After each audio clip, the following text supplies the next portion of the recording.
But no, we're definitely catching up here, but we're in a lull of like movie theater. I didn't realize because I haven't like watched movies consistently, but there is kind of a lull in the sort of February and like March where you're not really getting like too much stuff that's like Not a ton. that are like must watch. Like I'm not gonna No. There's still movies coming out, and there's still movies we're gonna see, but there's not as much must see movies. At least for these like last couple weeks. No, If we could describe our theater journey like in 2026, it was really great start, unbelievable. I mean, right up until like the second week of February. And then it was kind of like what we do. We'll probably watch Wuthering Heights when it comes on streaming. We'll watch Wuthering Heights eventually. We'll probably at least talk about Psycho Killer just because it's gotten like a 2% on Rotten Tomatoes. Yeah, but so if nothing else, Disney's failed attempt at a horror movie because I didn't even know that was Disney, by the way. Neither did I until you said something to me. I sent you a post and I go, "This was made by Disney?" Yeah, right. And I didn't know that either, which is insanity.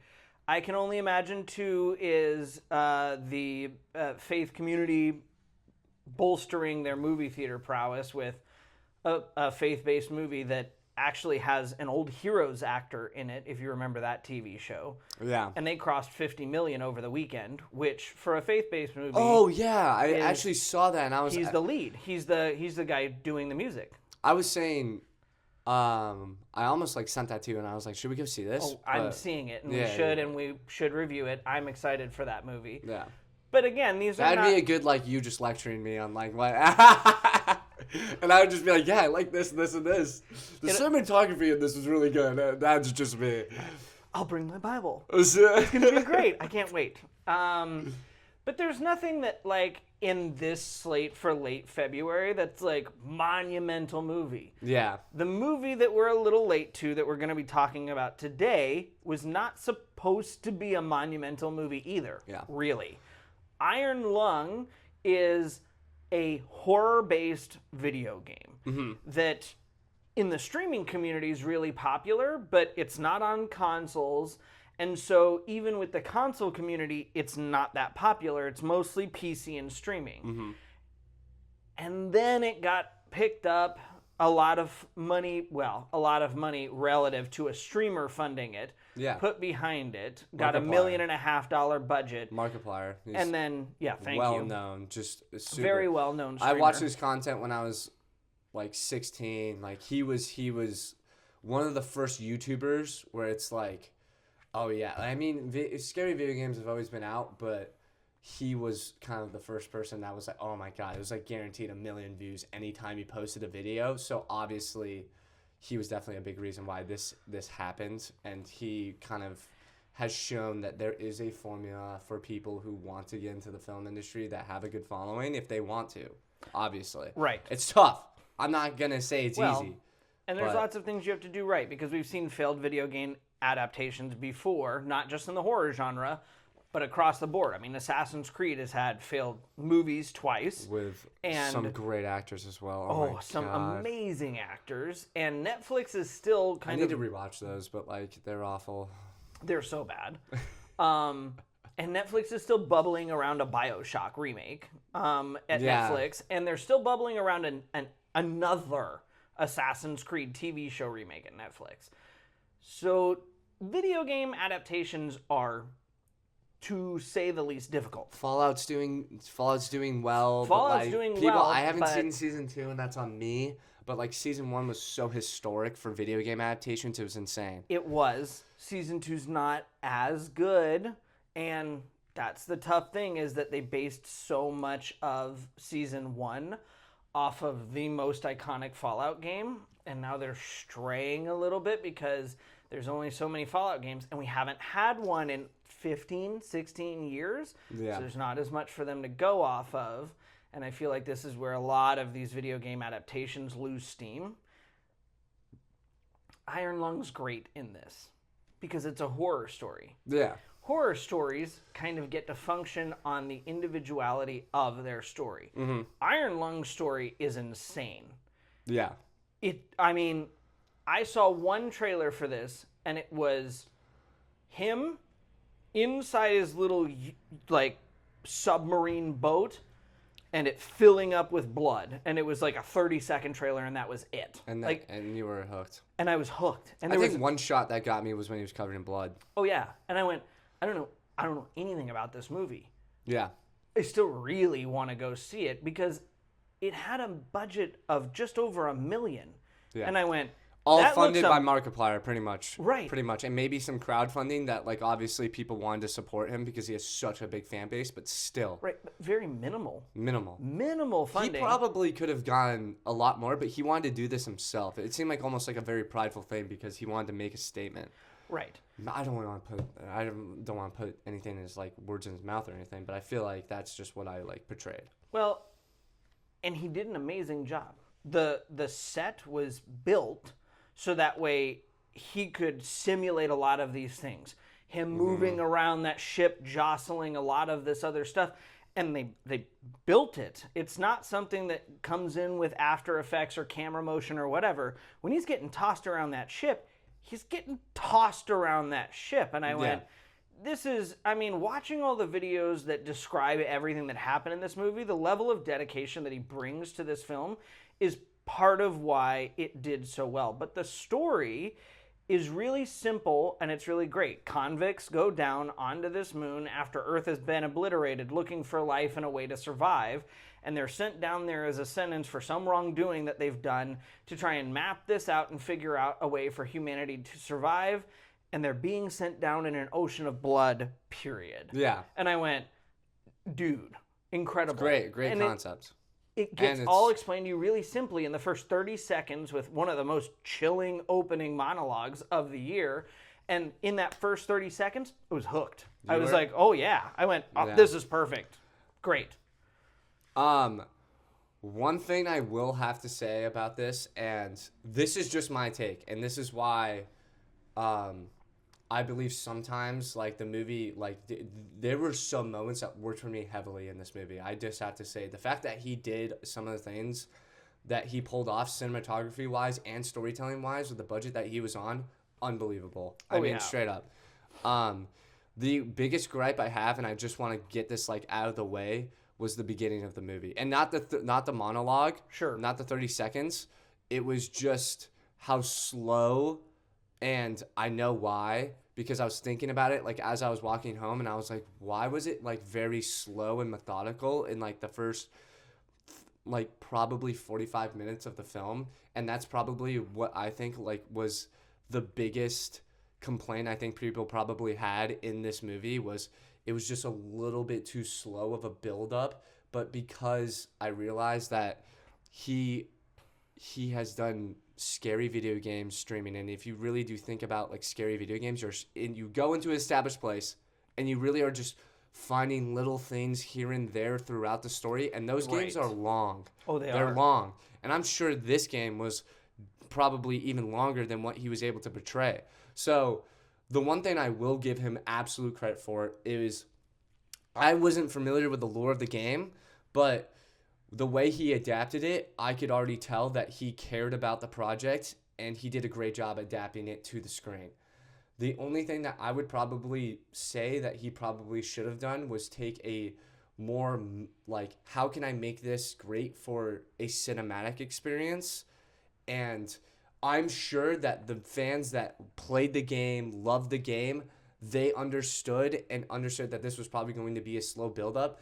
Now, for people that weren't familiar with the video game and stuff like that, I think people are going to have, like, probably, especially with, we've talked about it before, people having short attention spans, and I'm not saying shorten down the movie. We love, some of our favorite movies of all time are longer adaptations. 3-hour long movies, yeah. For this, I wish he would have shortened it down to maybe an hour and 40 minutes. Maybe not necessarily cut out things, but start them at certain points.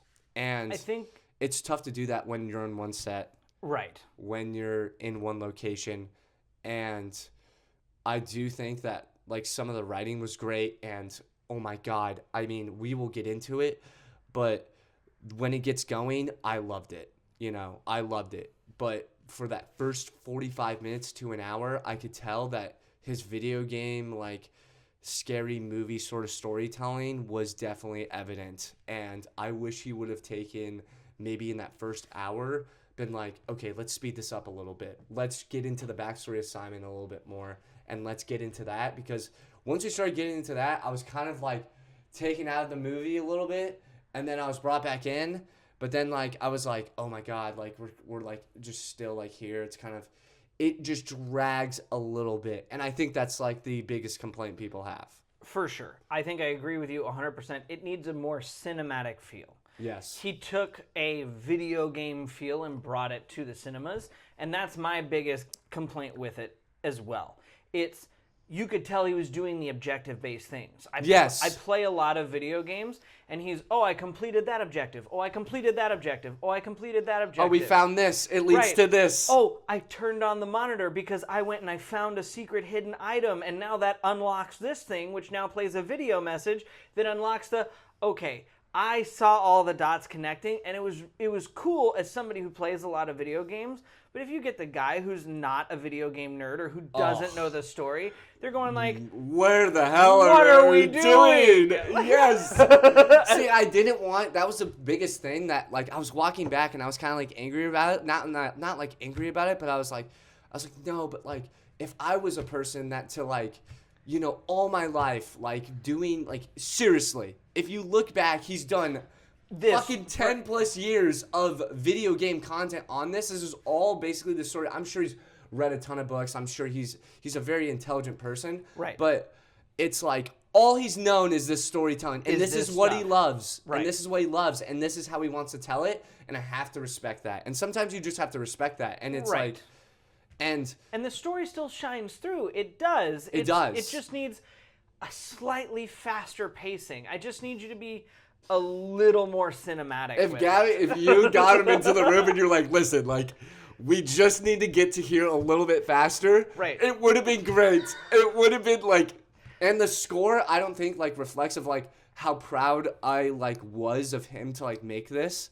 And like, Right. But like, I'm not, I didn't want to get on here and just be like, because some people are like, it's just not a good movie. But I'm like, no, it's a good movie. It just needed some like movie storytelling to it. Right. That's all. It just needs a couple more of those like markers that you go, oh, movie, not video Yes. game. And this feels like video game cutscenes. And I still love that because, I mean, like I said, I love video games. They're my bread and butter. I've been playing Xbox, PlayStation, PC since I was 8 years old. Like, Literally. love video You games. play Halo just for the cutscenes. Just this morning was watching the cutscene from Halo 3 where he's riding the bomb through outer Oh my space. God. Like, It's one of the best cutscenes of all time. Like, but for the movie purposes, I just needed a little bit more. And the story was still really good. His backstory was really well done. The backstory of the other crews, him slowly losing his mind on the ship, hallucinating, going through the stress and PTSD of the event that landed him in there in the first place, interacting with the crew outside the ship as he's, welded in but returning to the surface and having to be sent back down. Like, all of these moments are really great things. I just needed a little bit more harmony with how it's supposed to be for a movie than how it is for a game. Getting fed information faster too would have been For sure. would have helped out a lot. Like, because when we got the information, I was like, okay, like now I'm seeing it. Now Right. I'm understanding it. Because it's like I almost wish he would have given us Simon's backstory right from the start. Then I did want his backstory from the start. Yes. Yeah, I did. Why are we here? You know, Why are we an hour into the movie? movie? And that's great to have in movies. It's great to have, you know, the question of why are we here? But like we're figuring out like slowly but surely, and like he has personal connections sometimes that we're like seeing in the film. But if he would have just given us maybe starting off with the explosion first, and then boom, and then now he's here, and then bang. I could kind of see it.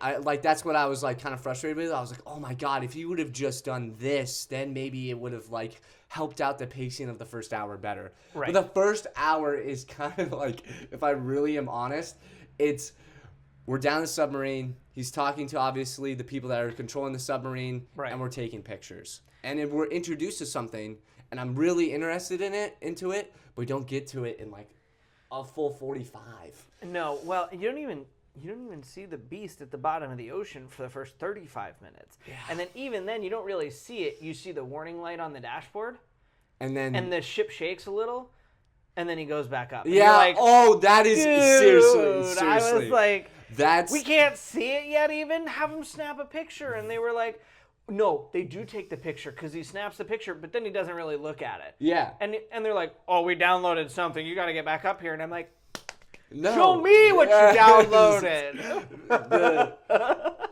And the thing that like that's what probably frustrated me is that we went back up. Then did I really need to like meet the crew? Did I really No, need? because they're not. They're not important. They're not. They're not. And even Ava. there's a couple of characters there that were semi interesting, and it's cool to know that there's other crew up there with her, I guess. But like that scene was 15 minutes long. Oh, I didn't need it to be 15 I minutes long. didn't- and You could have. the radiation. Nobody cares. Right. Like, come on. Cool. Humanity's on their deathbed, and oh my gosh, radiation. So you're We- all gonna And die. here's what I think that would have helped out the pace of the movie. So here's my idea of it. You give his backstory. You show us why he's there, like why this is it. But then after the backstory, you cut to her wiping the blood of this. We get that scene of like, oh yeah, like this and that. Then we get introduction to the camera. Like then we Right. go down. Then we start the story. Then maybe we cut a few things out. But it would have cut probably 30 minutes of, It probably of the would film. have, and it probably would have helped a lot. It would have helped a lot. And we would have gotten to things just a little bit faster. And it's just one of those things. It's just one of And- those things. Credit where credit's due. This is his first project. Yeah. And by far and away, for other video game adaptations, Assassin's Creed, for instance, Which had so much support. it had so much support. It had 20 times the budget. It had a cast list that included actors of a way higher caliber who had acted in so many great projects before. Fell way shorter. short. Way short. Way shorter. And so this project really, I mean, we're discussing a lot of things we'd like to do differently, but this is not a bad project by any means, No, especially not no. by video game standards. Like, is it in my movie of the year candidate? No. Absolutely not. But video game adaptation of the year, the past 5, it could be because Because like, of what if you look at what he was doing and the barriers that he had to go through and the funding that he got and what his personal ambition to do this was unbelievable. And it's no matter what anybody says, no matter if we talk about, oh, he should have done this, should have done that, it is a success. It is a success. He quadrupled, like, He made- centupled his freaking his He made budget. $20 million in his first box office weekend, and the movie was still in theaters 3.5 weeks later for you to be able to see it when we had assumed it was going to be out of theaters, because when he announced it originally, he went, it's going to be in theaters for 7 days because that's what it can be afforded. And then it did so well, he extended it a second week, and it's still done so well, it's still in theaters now. I mean, this was not a movie that was supposed to make an almost month-long experience. It was one of those horror films that you get a week, 2 if you're lucky. 2 if you have a good day. Right. And it's there for still, and it might make an entire month. So the success of this movie is way beyond what it was supposed to have done. I mean, he's got enough money to basically go back and say, hey, we did the first one for $2 million. Now I want to budget for about 10 times as much and do the sequel and do it for $20 million. Yeah. And if he did that with $2 million, he can make a movie that's, I mean, 10 And times learn, better. and learn. And the door's wide open for it, and the possibilities are really good.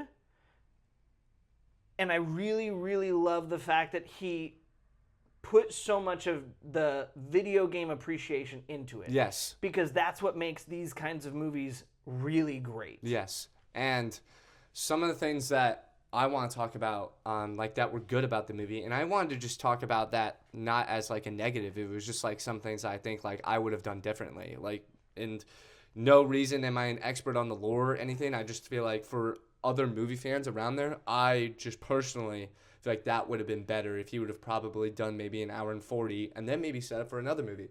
But the good things, oh my goodness, when he starts to hallucinate, great. Phenomenal. It for the budget that he had, it was great storytelling.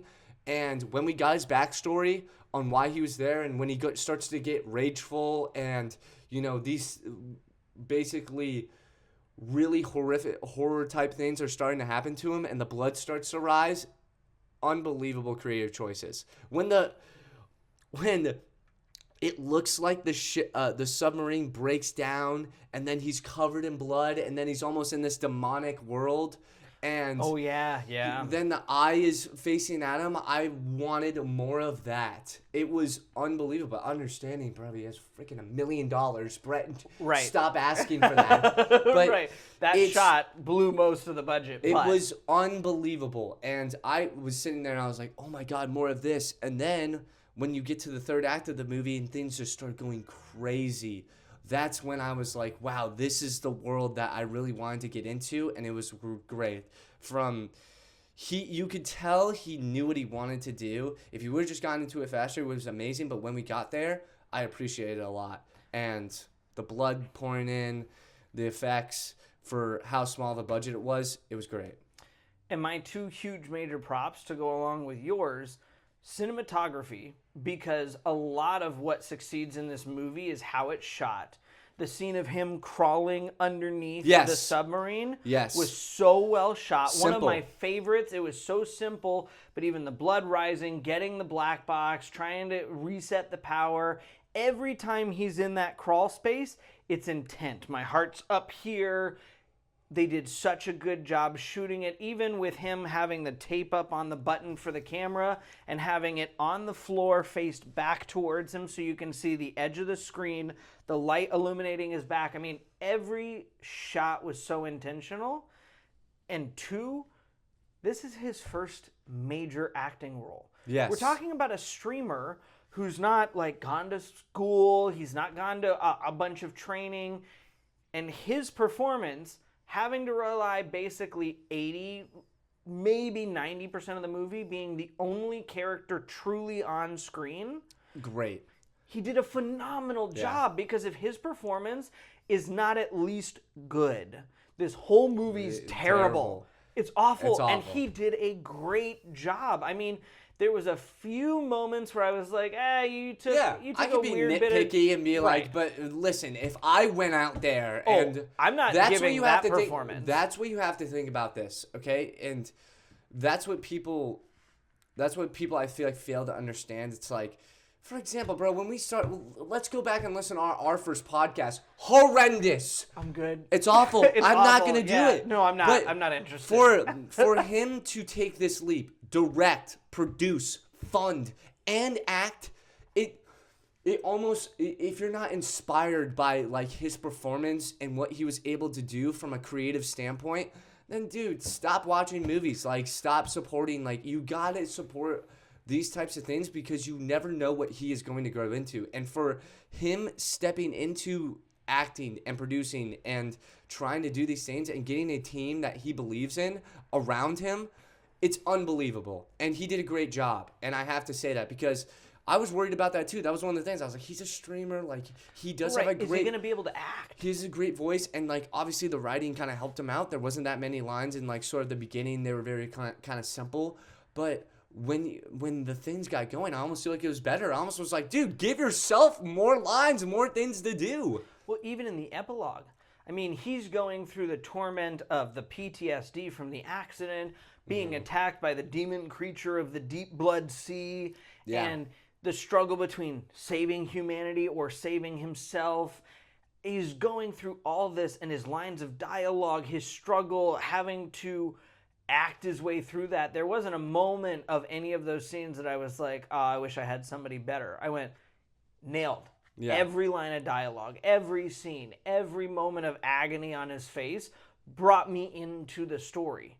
He did a fantastic job. I mean, nobody's first venture into acting is perfect. His was great, though. Yeah. And this is not an easy role because, like you said at the beginning, he doesn't have that many lines of dialogue. Yeah. It's easy to phone those kinds of performances in. And Gosling is known for roles where he doesn't have a lot of dialogue. I love sad boy Gosling. They ask a lot more of you when there's not a lot of dialogue because your face, your physical presence, your everything has to be on par. Manchester by the Sea with Casey Affleck, for example. It's a great example. If you don't nail it, the part's ruined. The whole entire movie's ruined. Right. There is funny lines of dialogue in there, but like the emotional acting that you have to do, and that's what separates the Oscar winners from like the people that get nominated. It's the little things of acting that like, I obviously am a sad boy like cinema guy, okay? I love sad boy cinema, all right? I will admit that, okay? But it's the reason why I love it is because the acting is so good, and I'm almost like just sensing in the emotional weight of the character through the movie and just through the acting. And it's almost like I'm there. But like you said, when he did a great job of like not having too much lines, but like being like, I'm stuck in this freaking cramped place and I want to get out of here and I want to be free. And when he has to deliver lines of his backstory and he's like, God, he's freaking out about like, that's why it happened. It wasn't me. It wasn't meant to be happening. He did a great job.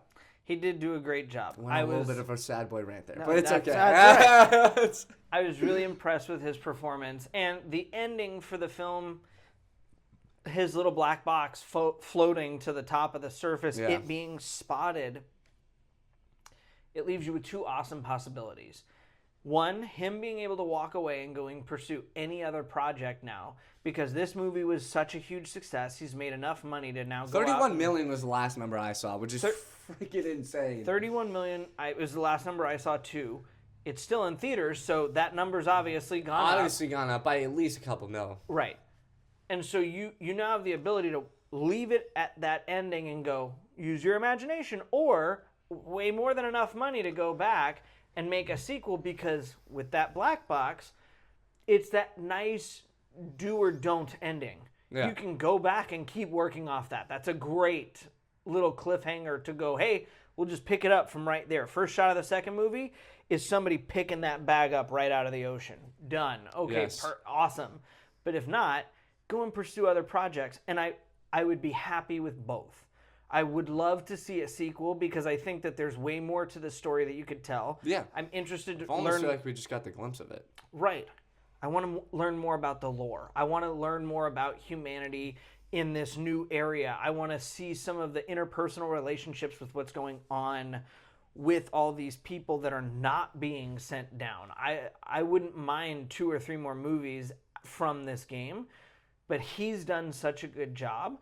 I also wouldn't mind seeing him branch out and try and do some other things too, and see what he's capable of doing, like maybe writing his own original horror story.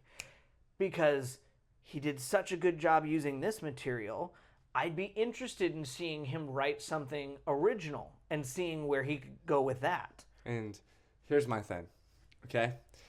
And all it takes is one. You know, that's kind of like the famous saying. Him doing this is an inspiration to everybody that is creative, loves movies, loves TV shows, loves video game adaptations, that want to get into the industry, that's saying if you have a following and you can fund your movie and get the right people around you, you can accomplish this. You can get people behind your creative process, your creative projects, and don't judge me by my first movie. You can judge me by my 3rd and 4th movie. And that's what we're going to be doing with Markiplier. Markiplier is going to be inspired by this. And you can already see there's that emotional clip of him talking about how much this means to him. And he goes, if this failed, then so be it. At least I gave it my best chance. I funded the movie. I tried my best. Like everybody. He got to live his dream. He got to live his dream. He wanted to do this. now that we know that it's a success, and now that he has challenged the studios and he's challenged, and proved that you don't need $200 million to make a great movie. You can have $1 million as long as you trust your creative process, as long as you believe in what you're putting on the screen. You can accomplish what you dream of. And I think that's like the most important thing. He will learn from this situation. He will learn from this creative journey that he's been on. And when he makes a second movie, then when he makes a third movie, then when he makes a fourth movie, and who knows, this man might become the king of video game adaptations for horror games. And then we're looking back on it and being like, hey guys, remember that movie that we watched that he funded $1 million for, and that became a success, and that literally sparked now this great franchise that he's built, or this great adaptation series that he's built, adaptation series that's like adapting some of the best horror game stories that we've seen. I mean, you gotta look at this moment as like a great part of cinema history. And seriously, if you look at like Film 101, you're gonna be like, guys, look, in 2026, this guy started funding for a movie, made a movie with $1 million. People say, oh, that's impossible to do nowadays, and he did the impossible, and now that inspired this kid, this guy, this person that wants to make a movie. And then it becomes this whole entire thing of, let's make $1 million budget movies and have a good time with it. And then people like me, people like you who want to support the theater, end up freaking making it and making these great projects. Right. The only negative to this is that now, as soon as we make it, you're going to want to make that Office project. You're going to be like, did it, we're next. If I were to make a movie, you already know it's going to be Sad Boy Cinema. So right, you make your side. I will act in it. I will betray the character. You'll be my funny best friend, and there we go. That's what's going to happen, all right? All right, great. Can't wait for it. It's going to be like Manchester by the Sea mixed in with a little bit of comedy. It's going to be great. So Seth Rogen, Manchester by the Sea. If anybody wants to fund the project, please let me know. All right. Well, fun fact before we give our scores, because this is the craziest statistic. I had assumed The Shining would have it beat because of the one scene. This is now the movie that has the largest amount of fake blood used in a horror film of all time. Amazing. So not only crazy statistic. So yeah, he's just breaking barriers. Barriers. He's in the history books forever. He's doing all kinds of amazing stuff. Can't wait to see his next project. But that was a cool note that I passed by doing research. Insane. You're the only person doing research on this whole entire time. I come in, I'm just like, dude, they spent $300 million. Like, it's like, I was right about the Wuthering Heights one though, because people were talking about that. But hey, listen, don't spend $200 million on a romantic movie. How about that? And then maybe you will make some profit. Yeah, that might be a good idea. Freaking, what are we doing? 200. Hey, listen, this is going to be the biggest story on profit this year, because there aren't many movies that are going to come in around this budget for the rest of the year. There just aren't. It's a phenomenal story, man. And I feel like almost like when I'm making clips, like we do talk about budget a lot, because that is the sole thing that is the biggest thing to talk about when it comes to movies. Like we are the people that say you don't have to spend so much money on the project. All we care about, the writing, the storytelling, the character development, and if it's relatable, but it doesn't have to be relatable, tell me a good story. That's what everyone's wanting. And 2025 was a great example of that. We did miss a lot of them because for some reason, when we were busy in November and December, they decided to come out with all these great projects. Everything. I watched Sentimental Value. I'm going to watch Hamnet when I have a 3-day weekend this next week. It's going to be great. But all of these projects that are indie films, like independent projects, we believe in them. Keep making them. Please. Yes. All right. For me, Iron Lungs an 8/8. Okay. Loved the cinematography. All right. Loved his acting. Loved the storytelling. As far as horror films, it's got a really good rewatchability, especially if they come back and do sequels and make this a universe. I'm really invested in what they've got to tell. the stuff that knocks it down for me, he does have a couple of awkward moments of dialogue. The beginning, first hour of the movie, I agree with you, it drags, and it's a little too video game cinema and not enough movie cinema. But it's still a great project and an amazing first effort and an awesome story for him. Yeah. I thought it was just, I mean, it's my favorite movie story to go to theaters this year and succeed. I'm going to give you 2 scores. Okay. For what this does for movies and cinemas and video game adaptations as a whole, 10 out of 10. Fuck it up. Give it a 12 out of 10. Unbelievable story. Absolutely loved it. Markiplier was one of my favorite streamers. I remember having my friends over and watching his content, and it was great. For a movie score, I'm just going to give it like a 7.5. I mean, like, I don't think, I think I'm probably a little bit harsh in that sense, but no, I mean, like I said, I mean, for me personally, I just think he should have taken, like you said, a cinematic approach to the storytelling of it. But that for me, like, kind of brought it down to a 7.5. That was the biggest thing. But everything else, when we're talking about when he got into it and when the story got going, I loved it. And like you said, there's still, the story is still left open by the end of it. But man, I mean, the third act and when sort of the climactic part of the story happens and the cinematography and how it was shot and how he kept everything simple and him acting in this film for the first time is taking his first acting chops. Yeah, dude, it was a good project. I mean, for me, you know, it does have that rewatchability factor. I would probably skip to like probably 45 minutes into the film. Yep. Which I would watch the beginning intro monologue. Right. The monologue and then right to 45 minutes. Right to 45 minutes. Then we're good. But no, I mean, it was a good time in the theater. I really did appreciate this project. It took me way too long to see this because I definitely want, and the fact that I did get to support him is something that I will remember personally because this is such a great story. I mean, I saw the clip of how much it meant to him. And I've been watching his content for years, so for him to do something like this personal is awesome. I love seeing streamers that love, you know, cinema, TV shows and stuff like that, and that they build such a big following and they actually pursue a creative dream that they've had since they were like kids. Some that would say that's impossible, but then when they accomplish it, it inspires somebody else to do it. And if someone were to take the normal, maybe, you know, cinematic route to like making a movie, but then they were able to do a small budget film and have it succeed and then become one of the greatest directors of all time because of this, that is a win.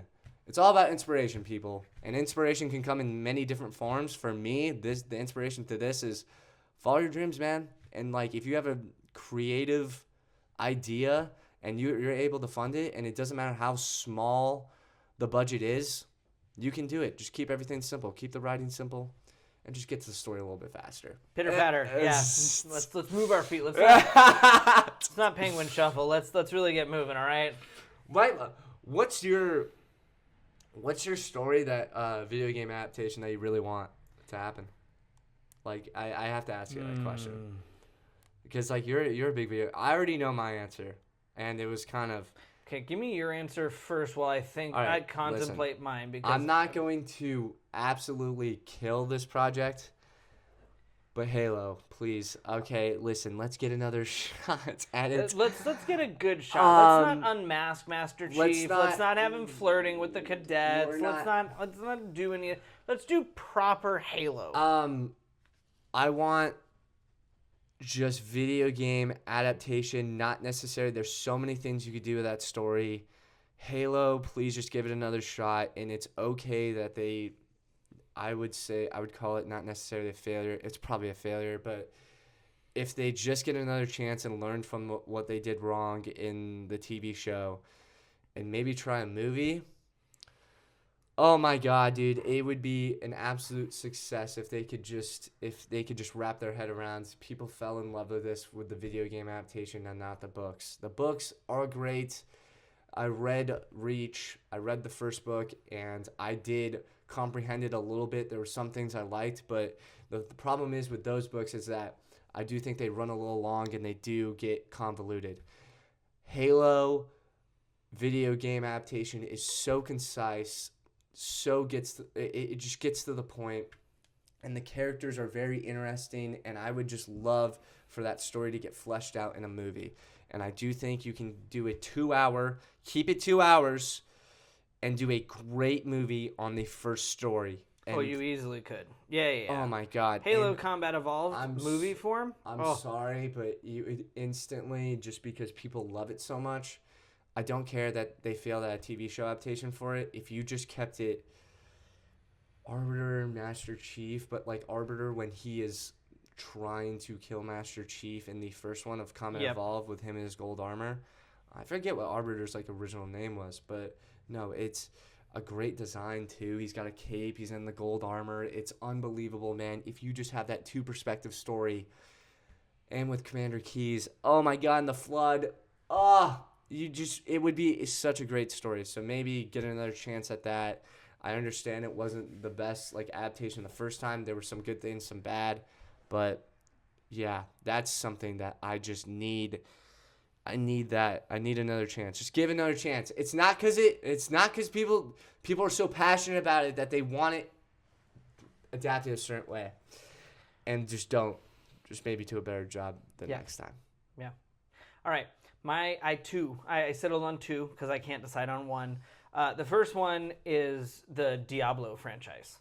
That would be great. It would be insane. I haven't played like the full like storyline through, but that would be great.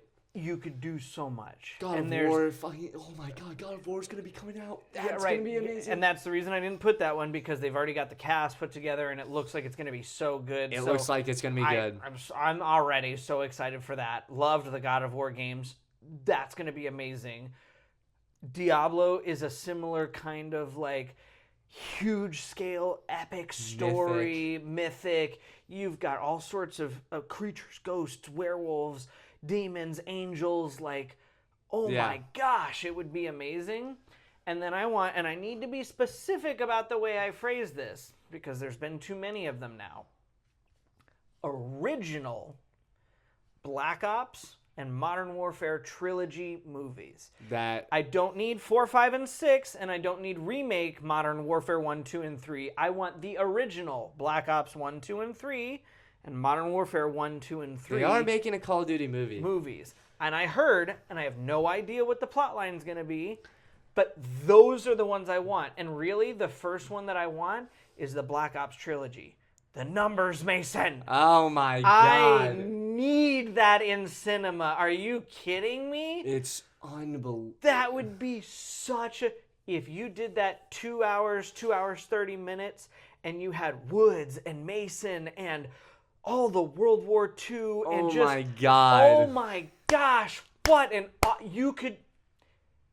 Call of Duty fans would line up outside of the theater. Why is it so hard? Weeks to go see that movie. Why is it so hard, man? It's get people that love the franchise and do it on the video game and expand it. Well, BioShock is another one. I think that would be great. I mean, I know it's been on the shelves for Netflix, and I've just heard it over and over and over again that it's going to be coming out. But I would watch somebody, because for me, it's hard to play video games now. I'm 27. I've lost kind of the itch to... I'm more or less reading books now. I'm too busy. But I would watch a playthrough, get familiar with the franchise, and then just go crazy with BioShock. BioShock is unbelievable franchise that you could do. Well, and maybe Fable too. Fable would be great. Horizon Zero Dawn. Yeah. Futuristic, historic dinosaur type of thing. It's very meta AI technological, but also old school. And there's so many good things. We're down a rabbit hole We now. are down way Gears deep in of a rabbit War. hole. Like, just give us... Gears of War is getting a movie, and the rumors for... I can't wait for that.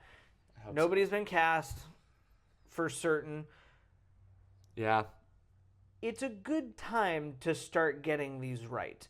Iron Lung doing a good job, and at least getting it more right than the last couple of adaptations, gives me hope. Seeing the cast for God of War gives me a lot of hope, because boy, they're putting together and I love that they're doing a movie. Cast. Maybe movies are the way to go. I think movies are the way to go, because TV shows try and elongate too much of the story. And it's not that long of, like, you don't have And- that much material, I feel well, like. You don't, because here's the thing. Halo's different because it has books, but still, like, nobody loves the books.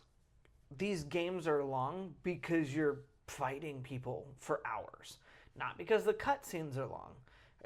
Yes. Claire Expedition is a huge contradiction to that because they have like 33 hours of, cutscene video. So you could do a TV show for that if you wanted. But like, I would bet you God of War Ragnarok probably has 8 hours Yeah. maximum. Okay, another one. I just saw this and I have to. And Okay. I have to. This is running a little long, but I don't care. Tom Holland is a fan of a video game series that I love so much. It is probably my favorite video game of all time growing up. And if you know it, Jak and Daxter. Do you know Jak and Daxter? I do. Tom Holland has said, it's a guy named called Jak and Daxter, and I would love to adapt it. You already know how much I love Tom Holland. When he said that, I literally, not kidding you, I fell out of my chair. I said, I was like, are you kidding me, bro? I'm like, not only are you probably my favorite A-list actor right now, but if he did Jak and Daxter, oh my God, that would be amazing. That's such a niche thing. I think it's way far past. We're probably not way getting too it, long. but We're not getting it. But oh that would be my really cool. God, for the early 2000s kids, oh, that would get at least 10 mil. 10 mil. it could do numbers in the theater with Maybe. the right crowd. I don't think it would work as a realistic. It would work more in cutscene form, Probably. like maybe like CGI. But no, it would work. It's so good though. Oh my God. Well, we'll call Tom Holland up. We'll pitch it. We'll pitch it around, and we'll see what we can I'll turn send up him. some. I'll send him an email on turn up some dust. his bureau website. What is this? Perfect. No, but overall, video game adaptations I think are in a good place. I think we're in the best place we possibly could be. Definitely moving in the right direction. Better than we were in the early 2000s. Much better than we were in the early 2000s when I'd basically given up. I was like, yeah, all right, I'll just play the video games. It doesn't even matter. Yeah, Like, we lost. I thought after the Assassin's Creed movie, I remember turning to my mom and going, you don't have to take me to these anymore. Now it's I don't like- want to go. Like the funniest part is after Halo, I'm not saying that like was probably like it was kind of a failure, but like no, it sucked. it sucked. it's I'm so mad. Still. it's like if they came out with a movie, I would just be like Hawkeye and Endgame, just be like, don't give me hope, like Yeah. But no, I believe. Just try again, please. It's not. If just at try first again. you don't succeed, try again. Yes. All right. Well, That was great. it was good talking about video games. We look forward to talking about Scream coming up very soon. We're also going to go over some of the movies we missed from last year, including Hamnet, If I Had Legs, I'd Kick You, and other Oscar-worthy films. Yeah. We will have a Oscar talk with Mac because Mac is just so good at remembering directors' names and stuff like that. We have to have him on. Yeah, he's the director almanac, so we'll keep him around. Favorite theater kid Mac. Will be on for that, and that will be. We gotta look up when the Oscars are because if we record that and then we don't, Probably on Selection Sunday, knowing our luck. but yeah, we got a lot of things. Like we will start reviewing early 2025 or late 2025 movies for sure because like I realized that I was like, oh yeah, should we really be doing that? But like honestly, we've got a little break. We got a little break, so we can do that. By the time we're done with it, Project Hail Mary will be here. I gotta get my ticket for IMAX. We're going to IMAX. I'm paying. Yeah, of course. Spending, No. We're going to IMAX. We're driving. Yeah, and You're driving. Okay. Actually, we don't have the same off date. We do not. So he's going to go see it in IMAX by himself. I'm going to go see it in IMAX by myself. But we're going to see it in IMAX, which will be Brett's first IMAX movie. So it'll be good. And yeah, I can't wait. We'll get reviews to you soon. But also, we're doing a review on Red Rising. I don't care that we're like saying all these things that we might not get to, but no. Red Rising, we're definitely doing. Book review on Red Rising, 100%. and talking about the upcoming recently confirmed TV show. Come on! No, it's the greatest piece of literature I've ever read. I'm so excited to talk about it. Has inspired me to read the series in like literally a year, so we're ready to go. I'm already 112 pages through the first book in like 3 days. Record-breaking performance by me on that part. But yeah, can't wait. Some of the greatest piece of fiction I've ever read. You have to read it. Start reading it now. Andor, you can find it. Andor meets Game of Thrones. Yeah, literally. First time I've ever gone to Barnes & Noble and not had a sold book. out. Yeah. Oh my God. What a good time. Great time to be alive, honestly. Let's go.